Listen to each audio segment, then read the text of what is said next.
MBBS किया हुआ है, MD है और बहुत ही जाने मानी हस्ती है मैं कहूँगी, क्योंकि एक हीरो या हीरोइन ही बहुत बड़ा हस्ती नहीं होता है। एक डॉक्टर होते हैं जो हमारे जान को बचाते हैं, जो हमें सही रास्ता दिखाते हैं, जीने का राह दिखाते हैं, किस तरीके से हम स्वस्थ जीवन जी सकते हैं, तो वो सिर्फ और सिर्फ एक डॉक्टर ही कर सकते हैं। तो सर आपका बहुत बहुत स्वागत है हमारे चैनल पर। धन्यवाद। सर आप अपने बारे में कुछ बताएं हमारे ऑडियंस को, आपने कहाँ से पढ़ाई की, कैसे शुरुआत की, थोड़ा सा बताइएगा। बिल्कुल, मेरा नाम डॉक्टर अमिताभ कुमार है। मैंने अपनी पढ़ाई रांची में ही की है। स्कूली शिक्षा के बाद मैंने MBBS यहाँ RMCH रिम्स, जो आजकल रिम्स है, वहाँ से की है, और MD की पढ़ाई मैंने पटना मेडिकल कॉलेज से की है। उसके तत्पश्चात मैं दिल्ली में वहाँ 3 साल किसी हॉस्पिटल में, दिल्ली के एक सेंट्रल गवर्नमेंट हॉस्पिटल में नौकरी कर रहा था। उसके बाद होम सिकनेस के कारण मुझे घर वापस आना पड़ा, और यहाँ रांची में मैं हरमू कॉलोनी में मेरा अपना क्लिनिक है, और मैं लगभग 14-15 साल से यहाँ प्रैक्टिस कर रहा हूँ। सर शुरुआत करेंगे कि जैसे एक न्यू बॉर्न बेबी आता है तो वो तो घर का जो माहौल होता है, खुशियाँ होती हैं, वो तो बताए नहीं। मतलब मैं खुद भी एक नई मदर हूँ, आपसे बहुत जुड़ी हुई भी हूँ, हमेशा लेकर के आती हूँ अपने बच्चे को। तो सर वो खुशी तो हम लोग बयान नहीं कर सकते जब एक बच्चा हमारे घर में आता है सर, लेकिन जो बच्चों के साथ जो प्रिकॉशंस होते हैं, जो न्यू बॉर्न बेबी के साथ जो प्रिकॉशन होते हैं, तो उसके बारे में कुछ बताइए सर कि क्या क्या प्रिकॉशन लेना होता है एक न्यू बॉर्न बेबी के साथ। बिल्कुल, लेकिन घर में एक नए सदस्य का आगमन होता है तो सारे घर के लोग पहले से भी कुछ तैयारी किए रहते हैं, और कुछ बाद में भी कुछ करना पड़ता है। इसमें आजकल बच्चे बहुत स्पेशल डिमांड होते हैं। केवल mother father single nuclear family से बच्चे नहीं संभलते हैं, इसलिए उनके मदर फिगर या ग्रैंड फादर, ग्रैंड मदर या कंबाइंड फैमिली का भी बहुत ज्यादा रोल होता है। सबसे पुराने जैसे जो एक्सपीरियंस है वो लोग अच्छा सलाह दे सकते हैं। और जैसा कि हम लोग जानते हैं कि बच्चे जब भी जन्मे, चाहे वो नॉर्मल डिलीवरी हो या सीजेरियन से हो, तो उसके बाद बच्चों को हम लोग को कुछ दिन तक, पहला 6 महीने तक माँ का ही दूध देना पड़ता है। और बहुत लोग तरह तरह की पुरानी भ्रांतियां रहती थी कि बच्चे को पानी पिला दो या गाय का दूध पिला दो। आजकल ये सब नहीं करना है। आजकल जो नई हम लोगों की टीचिंग, या हम लोग जो नए पेरेंट्स को सिखाते हैं कि बच्चे को पहला 6 महीना तक स्तनपान कराए, और अगर स्तनपान किसी कारण से नहीं होता है तो आप पाउडर का दूध दे सकते हैं, लेकिन कोशिश करें स्तनपान देने का ही। और इसके अलावा और कोई जरूरत नहीं है। बच्चा को यहाँ तक कितना गर्मी में से अलग पानी का भी जरूरत नहीं है। और पहला 6 महीना में वैक्सीन का बहुत बड़ा रोल होता है। जन्म के समय एक वैक्सीन लगता है, फिर 1.5 महीने, 2.5 महीने, 3.5 महीने। तो ये सब बच्चे को, ये सब वैक्सीन जानलेवा बहुत बीमारी से बचाते हैं। तो बच्चे का पहला 6 महीना का केयर तो है बच्चे माँ अपना स्तनपान कराए और टीका समय से दिलवाए। अगर बच्चा कमजोर है, मान लीजिए कोई समय से पहले बच्चा हो गया, तो उन लोगों के लिए विटामिन हम लोग प्रिस्क्राइब करते हैं। जी सर, तो सर ने बहुत अच्छी बात बताई कि हमें बच्चे को सिर्फ और सिर्फ फॉर्मूला मिल्क या फिर माँ का दूध ही देना चाहिए 6 महीने तक, किसी भी तरीके का पानी नहीं देना चाहिए। तो सर मैं ये जानना चाहूंगी कि आजकल जैसे मेरी भी बच्ची हुई थी, तो उसको होने के 2 दिनों के बाद ही उसको जॉन्डिस डिटेक्ट हो गया था सर। तो ये ऐसा क्यों होता है और इसका क्या सही उपचार है? बिल्कुल बिल्कुल, ऐसा जॉन्डिस आजकल बहुत कॉमन बीमारी है। जैसे लगभग 10 में से 6 बच्चे को, 60% बच्चे को जॉन्डिस होना ही है। लेकिन अच्छी बात यह है कि ये कोई बहुत बड़ी बीमारी नहीं, बहुत सिंपल चीज है। ये बच्चे को शुरू में बच्चे जन्म लेते हैं तो देखिएगा हर बच्चे लाल होते हैं, गुलाबी होते हैं, उनका हेमोग्लोबिन ज्यादा होता है। तो वही हेमोग्लोबिन टूट के उन लोगों को, मतलब एडल्ट हेमोग्लोबिन के पास होता है, तो वही हेमोग्लोबिन जो टूटता है उसे बिलिरुबिन बनता है। तो कुछ हद तक, जैसे कुछ लेवल तक, जैसे हम लोग जॉन्डिस का जांच कराते हैं तो कुछ हद तक जॉन्डिस नॉर्मल होता है। जब जॉन्डिस अगर बहुत ज्यादा हो गया, मतलब कि पहले दूसरे दिन ही बच्चा ज्यादा पीला लगने लगा, बच्चे का तलवा, हाथ, पेड़, मसूड़ा, पैर, ये सब पीला लगने लगा, तो बच्चे को जॉन्डिस है। तब हम अपने चिकित्सक से मिलकर जॉन्डिस का जांच कराना चाहिए। और जरूरत पड़ने पे इसका ट्रीटमेंट भी एकदम सिंपल है, कोई पैनिक करने का जरूरत नहीं है। इसको हम लोग लाइट में 1 या 2 दिन मुश्किल से, ब्लू लाइट में फोटोथेरेपी बोलते हैं, रखते हैं, और बच्चा बिल्कुल ठीक हो जाता है।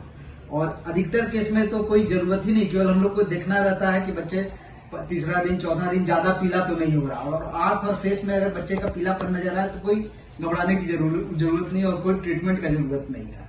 और कहा जाता है कि अगर थोड़ा बहुत धूप दिखाने से भी जॉन्डिस ठीक हो जाता है। तो सुबह का पहला 1-1.25 घंटा का धूप बच्चे को, नए बच्चों को जॉन्डिस के लिहाज से भी जरूरी है, और विटामिन डी के मिलने के लिए भी वो धूप जरूरी है। जी सर ने बहुत अच्छा बताया। आपने जो बताया मैंने अपनी बच्ची के साथ किया है और ऐसा देखा भी है।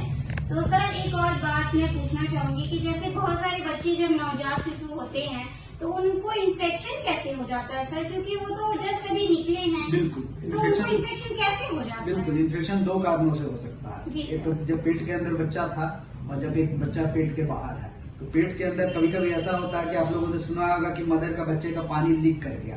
बैग ऑफ मेम्ब्रेन्स के बीच बच्चा अंदर में बहुत माता के घर में सुरक्षित रहता है, उस बाहर के इन्फेक्शन से बिल्कुल सुरक्षित। लेकिन क्या होता है कभी कभी बच्चे को डिलीवरी के समय, प्रसव के दौरान या प्रसव से पहले वो मेम्ब्रेन फूट और पानी गिरने लगता है, मेम्ब्रेन फूट जाता है, तब वहाँ इन्फेक्शन नीचे से ऊपर की ओर इन्फेक्शन हो सकता है। तो एक पेट के अंदर बच्चे को वहीं इन्फेक्शन हो जाएगा। वैसे बच्चे जन्म के समय देर से रोएंगे या सांस लेने में दिक्कत होगी, तो उस समय हम लोग फिर जांच करा के ऐसा होने पे हॉस्पिटल में एडमिट करना पड़ता है और दवाइयाँ शुरू करनी पड़ती है।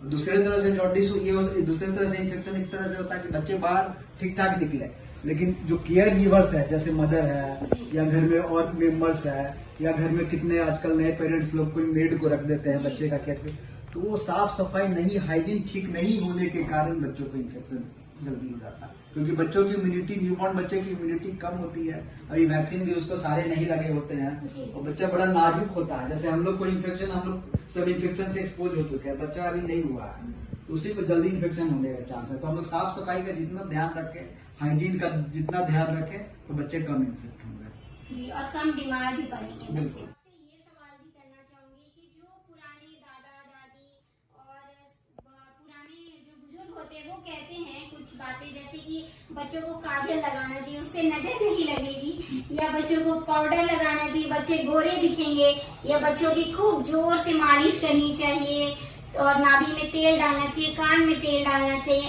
और नाक में तेल डालना चाहिए। तो ये कहाँ तक सच है सर, ये मैं जानना चाहूंगी आपसे। पुराने बुजुर्गों की राय और पुराने जो मदर फिगर होती है उन लोगों की कुछ बात सही होती है और कुछ बातें गलत भी होती है। तो इस सही चीजों को हम लोग मानना और गलत चीज को उनको समझा देना है कि अब समय बदल चुका है, अब ऐसे नहीं करना। जैसे पहले बच्चे जन्म होते थे लोग पानी पिलाने लगते थे, अब सारा दुनिया जानता है कि बच्चे को 6 महीने तक पानी नहीं पिलाना। उसी तरह लोग शुरू होते थे माँ का दूध नहीं देके गाय का दूध देने लगते थे, तो आजकल गाय का दूध 1 साल से हम लोग ऊपर देते हैं, उसके कारण नहीं देते। और दूसरा बात, पुरानी मदर फिगर लोग को ऐसा लगता है कि काजल, हम लोग आंख में काजल लगाएंगे तो आंख साइज बड़ा हो जाएगा, लेकिन हम लोगों का ऐसा कहना है कि आंख का साइज वही रहेगा, अब जस्ट उसको अंडरलाइन कर दे रहा है। लेकिन हम लोग का ये भी रहा है कि काजल देखिए बनता है धुआं से, कार्बन से, वो बिल्कुल आंख जैसा नाजुक चीज के लिए वो नुकसानदायक है। इसलिए मोस्ट ऑफ दी मदर का ये मनसा होता है कि बच्चे को नजर लगने से बचाए। तो बच्चे को नजर लगने से बचाना है तो हम लोग बोलते हैं आंख में नहीं लगा के ललाट पे लगा दे या किसी और बॉडी पे लगा दे, क्योंकि आंख एक नाजुक चीज है, हल्का भी कार्बन चला जाएगा तो आंख लाल हो जाएगा। या मैं सर ये भी कह सकती हूँ कि बच्चों को नजर से ज्यादा इन्फेक्शन से बचाया जाए। बिल्कुल जी।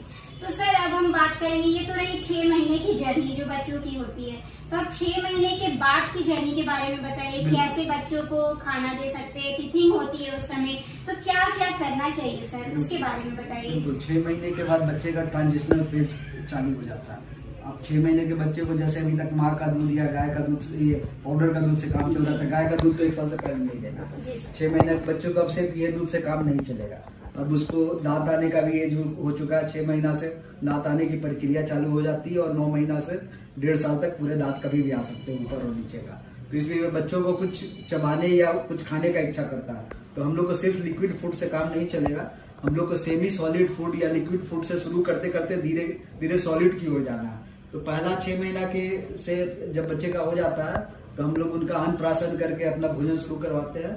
और शुरू में दाल का पानी या दलिया या खिचड़ी टाइप का चीज, सेमी लिक्विड स्टेट, कोई भी चीज को हम लोग मैश कर बच्चे को देना चाहते हैं, जैसे आलू को आप मैश करके दे सकते हैं, एक एप्पल बॉयल करके मैश करके दे सकते हैं, या किसी भी चीज, रोटी का पापड़ी को मैश करके दे सकते हैं, तो बच्चे निकल लेंगे। और यही चीज धीरे धीरे मात्रा बढ़ाना है। शुरू में हम लोग इसको पहला 2 महीना 3 या 4 बार देते हैं कि माँ का दूध से काम नहीं चलेगा और पाउडर के दूध से भी काम नहीं चलेगा, हम उनको बाहर से कुछ सेमी सॉलिड फूड स्टार्ट करना पड़ेगा। तो हम लोग यूजुअली माँ को दाल या दलिया या खिचड़ी टाइप की चीज़ों से शुरू करने के लिए बोलते हैं, और पहला कुछ दिन तक, पहला 1-2 महीने तक बस 2 या 3 बार बोलते हैं, और जैसे माँ का दूध चल रहा था वो चलता रहेगा। उनके अलावा 2-3 हम लोग सेमी सॉलिड या लिक्विड फूड बोलते हैं। फिर 2-3 महीना बीत जाते हैं, जैसे 9 महीने के बाद तो 1-2 बार फीड और बढ़ा देते हैं। तो लगभग 3-4-5 फीड और 3-4 बार मदर का दूध देने से उसका ये काम 1 साल तक बच्चे का चल जाता है। और जैसे ही 1 साल बच्चे का हो जाएगा, उसको हम लोग जो खाना खाते हैं उसी खाना को थोड़ा सा मैश करके उसको देना है। तो बेसिक बच्चे का पहला 6 महीना तक माँ का दूध, 6 महीना से 1 साल तक सेमी सॉलिड फूड, और 1 साल के बाद जो नॉर्मल रेगुलर फूड हम लोग खाते हैं उस भोजन पे हम लोग बच्चे को स्विच कर सकते हैं। तो बच्चे के बारे में मैंने 0 साल से 1 साल के तक बच्चे की जानकारी दी है, बहुत महत्वपूर्ण है।